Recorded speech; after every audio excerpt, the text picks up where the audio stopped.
శ్రీ గురుభ్యో నమః. మద్గురుదేవులు చినరామచంద్రయార్ల వారి పాదపద్మములకు నమస్కరించుకుంటూ, శ్రీ సత్యానంద సత్యమయ్యార్ల వారికి నమస్కరించుకొని, శ్రీమద్భాగవత కృష్ణదేశకేంద్రులు వారు రచింపబడిన శక్తిద్వయ నిరాశకంబైన శుద్ధ నిర్గుణతత్వ కందార్థ దరువుల నుండి 21వ అధ్యాయము గ్రంథపూర్తి. ప్రథమ కందార్థము క్రమ సంఖ్య 289. కూడి గురు శిష్యులిద్దరూ వేడుకతో బయలు ఉన్న విధమెరిగెరుకన్, వీడిరిది లేనిదని మాటాడుటకిక ఏమి దోచాదది ఏమో కాని, వింటిరే మీరాలిది ఇందులోని, జాడ మీకెరుకాని వేడితి విను మంచు, ఈడికి సరి ముచ్చటాడుటకి కదోచ అది ఏమో కాని,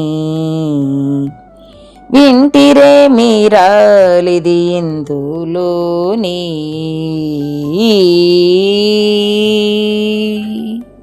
శ్రీ గురుభ్యో నమః.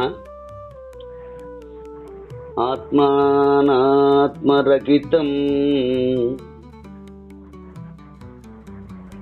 అచల పూర్ణోపదేశికం,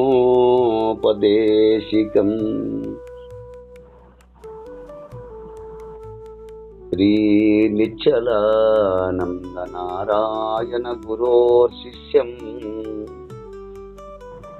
శ్రీశైల వంశాంబుధిరేవ జాతం, శ్రీ పరమానంద శంకరేంద్రం గురుం భజామి. మద్గురుదేవులు శ్రీ శ్రీ పరమానంద శంకర నారాయణ స్వామి వారి పాదపద్మములకు నమస్కరించుకుంటూ, శ్రీమద్ భాగవత కృష్ణదేశికేంద్ర ప్రభువులచే విరచితమైన శక్తిద్వయ నిరాశకమైన శుద్ధ నిర్గుణ తత్వ కందార్థ దరువులు. ఈరోజు మనము 21వ అధ్యాయము గ్రంథ పూర్తి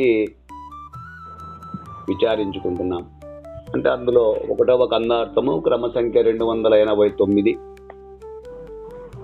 క్రిందటి అధ్యాయములో చివరి కందార్థము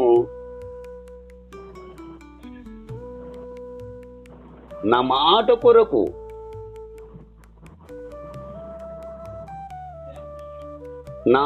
కొరకు ఎదురు చూచుచు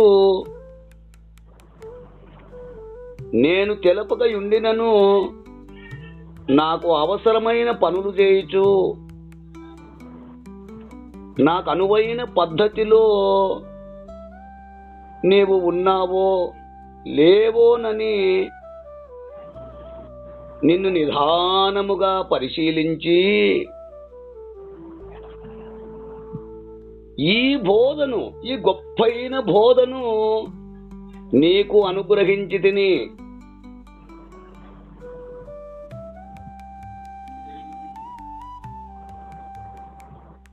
అట్టి బోధను నీవు ఎంతో భద్రతగా దాచుకొనుము, నిత్యము చూచుకొనుచూ ఉండవలెను. ఒకవేళ ఎవరైనా ఈ బోధను తెలుపుమని ప్రాధేయపడిన ఎడల వారి మనసును తరచి చూచి తెలుసుకొననిదే ఈ బోధను ఏ మాత్రము తెలపకూడదు.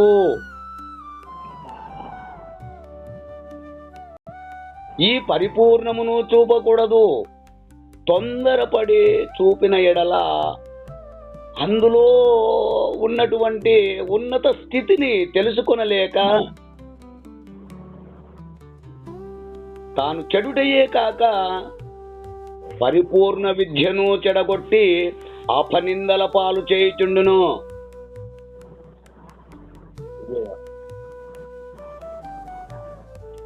తొందరపడి చూపిన ఎడల అందులో ఉన్న ఉన్నత స్థితిని తెలుసుకొనలేక తాను చెడుటయే కాక పరిపూర్ణ విద్యను చెడగొట్టి అపనిందల పాలు చేయుచుండును నాయన.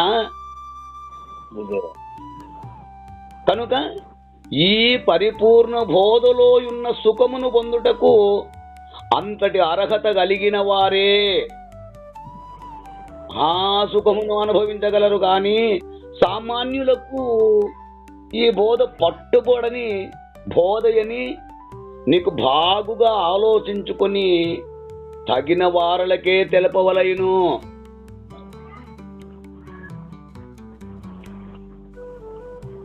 శిష్యుల కొరకు గాని వారికంతా తెలిపిన ఎడల అపురూపమైన ఈ అచల విద్య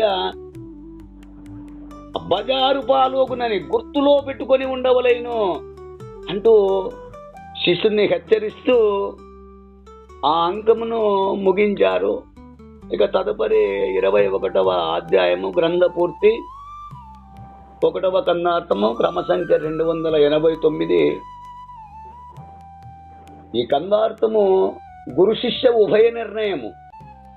ఇక్కడ గురు శిష్య ఉభయ నిర్ణయం అనగానే ఏంటంటే గురువు శిష్యులు ఉభయులు కూడా, ఉభయులు అంటే ఇరువురు కూడా వారి నిర్ణయం ఎలా ఉండాలి, గురు శిష్యుల యొక్క నిర్ణయము ఎలా ఉండాలో మనకు ఈ కందార్థము ద్వారా చక్కగా కృష్ణదేశకేంద్రుల వారు తెలియజేస్తున్నారు. ఏమని అంటే, కూడి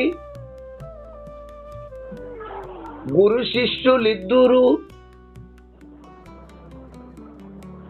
వేడుకతో భయలు ఉన్న విధమెరిగి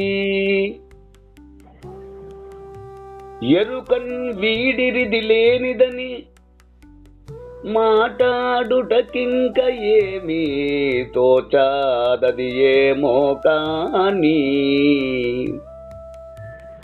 వింటిరే మీరలిది ఇందులోని జాడ మీకెరుకాని వేడితి విను మంచు ఈడికి సరి ముచ్చటాడుటకి కాదోచదది ఏమో కాని వింటిదే మీరాలిది ఇందులోని. ఓ జనులారా, కూడి, ఇక్కడ కూడి అనగానే ఏమిటి అంటే కలసి. ఎవరు కలసి అంటే గురు శిష్యులు ఇద్దురు, గురు శిష్యులు ఇద్దురు అంటే ఉభయులు, గురువు శిష్యుడు. ఆ ఇరువురు ఉభయులు వేడుకతో అంటే సంతోషముతో బయలున్న విధమెరిగి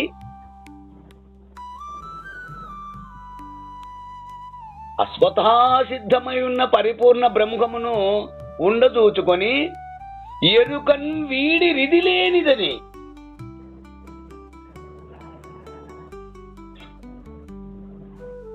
అస్వతహా సిద్ధమై ఉన్న పరిపూర్ణ పరబ్రహ్మమును ఉండదూచుకొని ఇక ఆపై ఏం చేశారు, ఎరుకన్ వీడి రిది లేనిదని అంటే పరిపూర్ణమందు గుర్తిరిగే తెలివికి మూలము గాని స్థానము గాని లేదని దృఢపరుచుకొని గుర్తులు విడిచిది.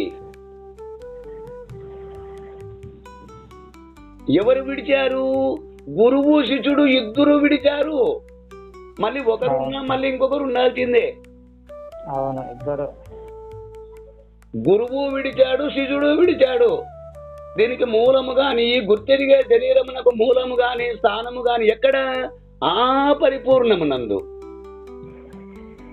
ఈ గుర్తెరిగే శరీరానికి మూలము గాని స్థానము గాని లేదని దృఢపరుచుకొని ఇక ఆ ఉన్న గుర్తును విడిచిరప్ప.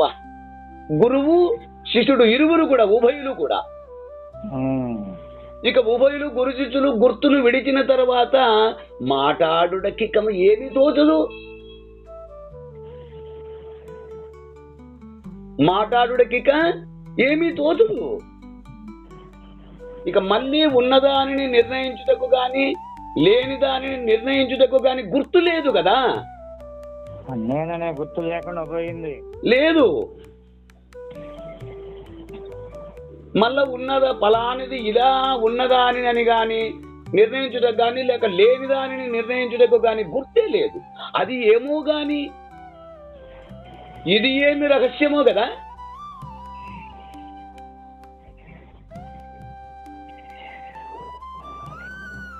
వింటిరే మీరలు, మీరు ఈ అంశములను శ్రద్ధగా గమనించి దృఢపరుచుకున్నారా?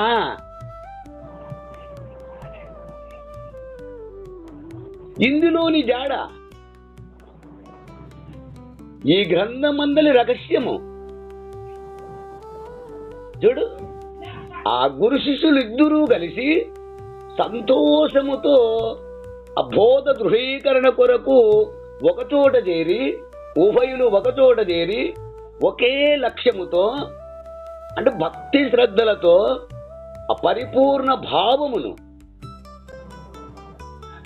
పరిపూర్ణమే శాశ్వతముగానున్నదని, అందలి ముఖ్యాంశమైన స్వతహాసిద్ధమైన పరిపూర్ణమును గూర్చి, అందు మూలము గాని స్థానము గాని లేని ఎరుకను గూర్చి అస్పష్టముగా విచారణ చేసి ఆ రెండింటిని గుర్తించిన గుర్తును, అంటే ఎరుక లేనిదని ఎరుకను విడిచిరి.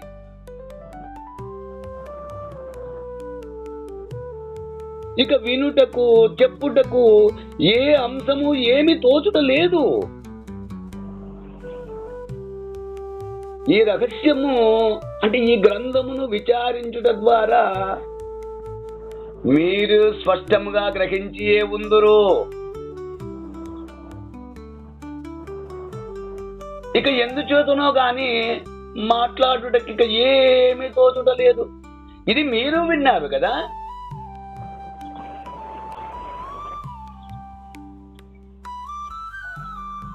ఇందులో చెప్పబడిన బోధ మీకు తెలియబడునని, మీకెరుక అని మీకు తెలిసినదని వేడితి వినుమంచు. ఈ గ్రంథమును మొదటి నుంచి చివరి దాకా వినుమని కోరితిని. ఈడికి, అంటే ఇప్పటికీ సరి ముచ్చటలాడుటకు, ఇరువురము బోధను గురించి చర్చించుటకు ఇంకేమీ తోచదు, ఇంకేమీ మిగలలేదు. అందుకే ఈ గ్రంథమును శ్రద్ధగా పరిశీలింపుండని మిమ్ము కోరడమైనది.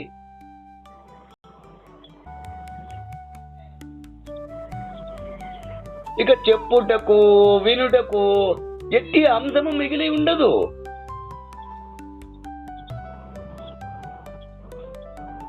అంటే ఇందులో ఎక్కడ పరిపూర్ణములో నీ జాడ నీవు లేను అనే విషయము మీకు తెలియబడునని ఈ బోధ వినుమని వేడుకొనుచున్నాను.